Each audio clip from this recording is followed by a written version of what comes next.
भारत सरकार ने संचार साथी नाम के एक ऐप को अब मोबाइल कंपनियों से ये कहा है कि इनबिल्ट वो ऐप रखें और जो दूसरे लोग जिनके पास मोबाइल है वो इस संचार साथी ऐप को डाउनलोड कर लें। संचार साथी ऐप है क्या और ये कैसे काम करती है, इस बारे में बातचीत करने के लिए हमारे साथ में cyber expert Amit Dubey sir हैं। अमित जी, ये जो संचार साथी ऐप है ये आखिर क्या है और आम लोगों को की क्या ये ज़रूरत है? देखिए, जिस तरह से साइबर क्राइम बढ़ रहा था, हर आम आदमी बिकॉज वो अनअवेयर होता है इसका शिकार हो जाता है। तो बहुत सारी ऐसी फैसिलिटी हैं जो प्रोएक्टिवली इस ऐप में डाली गई हैं जिससे कि आप उस तरह के सिचुएशंस में चेक कर सकते हैं, बच सकते हैं। इस वजह से, और चूंकि हर किसी तक पहुंचना, बताना, अवेयरनेस पहुंचाने में सालों लग जाते हैं। आज भी लोग ओटीपी दे देते हैं, आज भी लोग लिंक पर क्लिक कर देते हैं, आज भी लोग स्कैन करके लुट जाते हैं। तो एक इनबिल्ट ऐप की ज़रूरत थी जो उनको कुछ हद तक इस तरह के फ्रॉड से रोक सके। इसलिए संचार साथी .gov.in जो पहले पोर्टल था, ये पोर्टल ऑलरेडी चल रहा था, आपको पता है, ये बहुत प्रमोट किया गया। ये जो सारी सर्विसेज हैं ऐप में, ये ऑलरेडी वेबसाइट पर थीं, पर लोग यूज़ ही नहीं कर रहे थे। पिछले साल 24 लाख से ज़्यादा चोरी के फ़ोन रिकवर हुए इस पोर्टल के थ्रू। अच्छा। और जबकि भारत में करोड़ों फ़ोन चोरी होते हैं, हर फ़ोन रिकवर हो सकता था, पर हुआ ही नहीं, क्योंकि लोगों को पता ही नहीं है इस ऐप के बारे में, या इस पोर्टल के बारे में भी नहीं पता कि वहाँ जाके कर सकते हैं। तो सरकार इस सिचुएशन में आ गई कि इसको हम एक मैंडेटरी इनबिल्ट ऐप बना देते हैं। तो पहले तो मैं लोगों को क्लियर कर दूं कि आपके फ़ोन में ऑलरेडी बहुत सारी ऐसी ऐप होती हैं जो इनबिल्ट होती हैं, जो सैमसंग की तरफ से आती हैं, जो भी OEM उसकी तरफ से आता है, प्ले स्टोर की तरफ से आती हैं। आपने पता ही होगा, अभी बहुत सारी ऐप तो जब आप फ़ोन खरीद तो होती हैं। इसी तरह से ये ऐप है। दूसरी चीज़ की परमिशन की जहाँ तक सवाल उठ रहा है लोगों का, तो आप गौर से देखेंगे तो iOS में इसमें सिर्फ 2 परमिशन ली गई हैं। आपकी फाइल अपलोड का परमिशन है और कैमरे का परमिशन है, और कोई परमिशन एप्पल नहीं देता और दिया भी नहीं। एंड्रॉयड के केस में इसमें परमिशन है कि SMS भेज सकते हैं, कॉल लॉग चेक कर सकते हैं, ये सब है। लेकिन ये परमिशन दे गई है, डेटा कलेक्शन नहीं है। यदि आप प्ले स्टोर के अंदर जाएंगे, जहाँ से आप ऐप इंस्टॉल करते हैं, वहाँ संचार साथी ऐप सर्च करें, तो नीचे एक ऑप्शन आता है डेटा सेफ्टी का, और वहाँ पर एक और ऑप्शन आएगा सी डिटेल्स करके। उसको क्लिक करेंगे तो वहाँ पर क्लियरली लिखा हुआ है कि ये ऐप आपका कोई भी डेटा कलेक्ट नहीं करती है, नहीं करती है, बात खत्म। अच्छा। अब आपको हो गया, परमिशन क्यों दी जा रही है फिर? जब डेटा कलेक्ट ही नहीं करना है तो कॉल लॉग क्यों देना है? क्योंकि जो उसके अंदर फीचर्स हैं उसमें आपको वो डिटेल्स देने की जरूरत है। जैसे कई बार क्या होता है, किसी कॉल को रिपोर्ट करना है आपने, अब कॉल को रिपोर्ट करना है, कॉल तो आपको कॉल लॉग से एक्सेस होगा ना, तो वहीं से आप रिपोर्ट कर सकते हैं। आपने कोई फोटो अपलोड करनी है, क्योंकि आपको कोई ऐसा मैसेज आया, वीडियो आया है जिसको आप रिपोर्ट करना चाहते हैं, तो इसके अंदर चक्षु करके एक ऑप्शन है संचार साथी के अंदर, जिसके अंदर आप अनसॉलिसिटेड कम्युनिकेशन, फेक कंटेंट, आप ई कॉमर्स जो इस तरह की फेक वेबसाइट हैं, या इंटरनेशनल नंबर से कॉल आ रहे हैं, किसी भी चीज़ को रिपोर्ट कर सकते हैं। और जैसे ही रिपोर्ट करेंगे उस पर एक्शन होगा, वो ब्लॉक हो जाएगा। तो चूंकि रियल टाइम एक्शन लेने के लिए प्रोविजन दिया गया है कि ऐसा ना हो कि जब तक लोग लुट जाएं, जब तक रिपोर्ट हो, आपके हाथ में होना चाहिए ना, कि आपको आया, आपने रिपोर्ट किया और काफ़ी लोग बच गए। इसको त्वरित करने के लिए प्रोविजन दिए गए हैं। और ये सिर्फ एक्सेस है, ये कलेक्शन नहीं है। कलेक्शन जब आप रिपोर्ट करोगे तभी होगा। यदि आप रिपोर्ट नहीं कर रहे हो, क्योंकि यदि कलेक्शन वैसे होता तो अंदर दिखता, प्ले स्टोर के अंदर, क्योंकि ये गूगल है, गूगल तो सब देखता है ना, पूरा ऑडिट करता है एप्लीकेशन। ये भारत सरकार के हिसाब से निर्णय नहीं लेगा। आप यही चीज़ फेसबुक का देखिए, यही चीज़ आप इंस्टाग्राम का देखिए, तो आपको समझ में आएगा कि वो क्या क्या कलेक्ट करता है।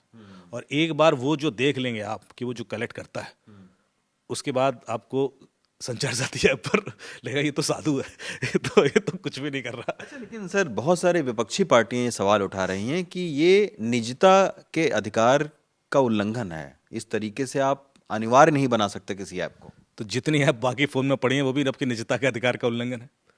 जब सैमसंग उसके अंदर ऐप प्रीबिल्ड करके डाल देता है, वो भी आपके निजता का अधिकार का उल्लंघन है। जो बाकी ऑपरेटिंग सिस्टम लेवल पे ऐप होती हैं, एंड्रॉयड के साथ आती हैं, वो सब आपकी निजता का अधिकार का उल्लंघन हो गई। आपकी निजता तब कहीं चली जाती है जब फेसबुक आपका सारा डेटा ले रहा होता, गूगल ले रहा होता, तब आपको निजता से तुम्हें नहीं देंगे। अरे आपकी सरकार ने दिया है, जो जनतांत्रिक सरकार है, लेकिन उस पर नहीं। तो ये एक बड़ा विरोधाभासी है, ये बड़ा दोगलापन टाइप का है कि आप एक तरफ तो आप कुछ भी देने को तैयार हैं। आपको पता है फेसबुक आपका पॉलिटिकल बिलीफ भी ले लेता है, आपको पता है रिलीजियस आपकी आइडियोलॉजी भी ले लेता है, जबकि आप कहीं भरते नहीं हो।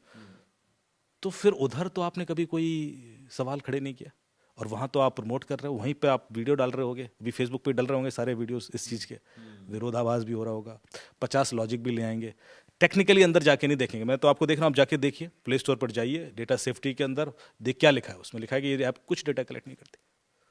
लेकिन बार बार ये तर्क दिया जाता है कि इससे आपके डेटा के चोरी होने की संभावना बढ़ जाती है, आप अगर एक्सेस दे दें। आपका ऐसा कौन सा डेटा है जो चोरी नहीं हुआ अभी तक? कौन सी संभावना बढ़ने वाली है मुझे बताइए ना। निजी फोटो कोई आपकी निजी फोटो का एक्सेस इस समय 25 ऐप को दे रखा है आपने अपने फ़ोन के अंदर, आप देखिए। और कौन सा डेटा है जो आपका नहीं हुआ चोरी हुआ? भी, और आपके आधार के डिटेल्स हैं आपका आधार फ़ोन में होता है, चोरी हो जाएगा? ये सब कहने की बात है सर, आपका आधार आपके पास है। जब तक आप किसी की फोटो को नहीं खींचोगे, फोटो से तो जा रहे हैं ना, तो फोटो तो आपने 25 आपको वैसे ही दे रखा है। आप पहले क्लैरिटी सोचिए कि आपका क्या चोरी हो रहा है और क्यों चोरी हो रहा है। मान लो आधार चोरी हो जाएगा तो क्या हो जाएगा? वो भी एक्सट्रीम ले लेते हैं कि भाई आपका आधार नॉट ओनली संचार साथी तो क्या कलेक्ट कर ही नहीं रहा, लेकिन यदि बाकी किसी आपने भी कलेक्ट किया, चोरी हुआ तो क्या हो गया? नहीं नहीं नहीं, चोरी हो जाएगा। ये जो मानसिकता है ना, चोरी तो हो गया है, मैं तो कह रहा हूं हो गया है, क्योंकि बाकी ऐप तो दे ही रही हैं जहां आपने सवाल खड़े किए नहीं, वो तो ले ही रही सारा डेटा। पर सवाल ये होता है कि वही चीज आप यहां पर सेफ्टी कंसर्न लेके आ जाते हो, लेकिन वहां पर आप बिल्कुल लीनियंट हो जाते हैं। तो यदि कंसर्न था तो वहां भी था फिर। अच्छा, एक सवाल का सर और जवाब बताइए कि एप्पल जैसी कंपनियां हैं, क्या सारी मोबाइल कंपनियां सरकार के इस आदेश को मानेंगी? बिल्कुल मानेंगे, पूरे विश्व में कई जगह ऐसा है, ऐसा थोड़ी ना है कि सिर्फ इंडिया ऐसा कर रहा है। बहुत सारे देश हैं जहाँ पर प्री बिल्ट ऐप रिकमेंड की जाती हैं सेफ्टी प्रिकॉशंस की वजह से। कई सारे प्री बिल्ट एसओएस ऑप्शन दिए जाते हैं कि इमरजेंसी आ जाए, अर्थक्वेक आ जाए, तो सरकार के पास कम्युनिकेशन दूसरे चैनल के थ्रू भी हो जाए। बहुत सारी ऐसी चीज़ें होती हैं जो होती हमेशा होती रही हैं, तो ऐसा कुछ नया नहीं है ये। अच्छा, अभी और एक कानूनन भी सरकार को यह अधिकार है। अच्छा, हाँ, हमारे कानून में ये अधिकार दिया गया सरकार को कि यदि कोई भी, जैसे जब टेलीकॉम कंपनीज को भी हम रेगुलेट करते हैं तो उस अधिकार के तहत ही करते हैं। अच्छा, एक अंतिम बस सवाल है कि जैसे आम आदमी ने इस ऐप को डाउनलोड कर लिया, जैसे मैंने डाउनलोड कर लिया, अब अगर कोई फ्रॉड कॉल आती है हमारे पास में, तो हम इसको रिपोर्ट करेंगे, तब वो ब्लॉक करेंगे।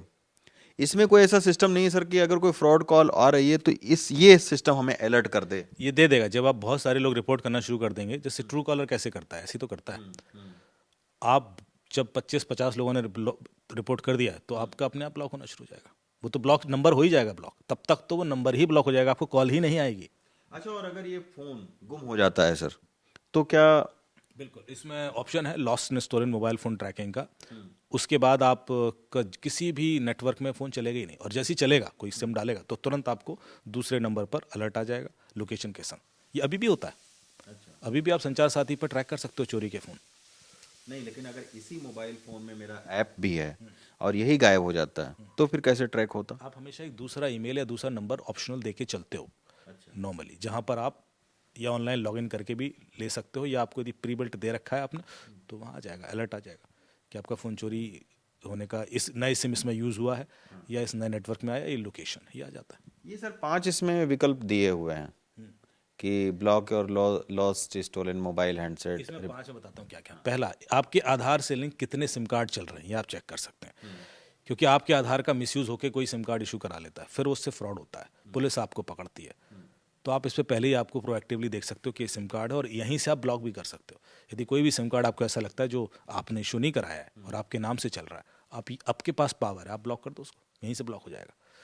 दूसरा, आपने कोई OLX पे फ़ोन खरीदा, चोरी का फ़ोन मिल गया आपको, या किसी सेकंड हैंड दुकान पे खरीदा, आपको कई बार चोरी के फ़ोन मिल जाते हैं, आप यहीं पे चेक कर लोगे, और यदि ऐप आपने इंस्टॉल कर रखी है तो ऐप खुद ही बता देगी। पहली तो चोरी के फ़ोन ब्लॉक हो ही जाएगा ऑटोमेटिक, नहीं तो आप खुद चेक कर सकते हो कि ये फ़ोन चोरी का तो नहीं है, अभी भी कर सकते हो, ये ऑप्शन है आप।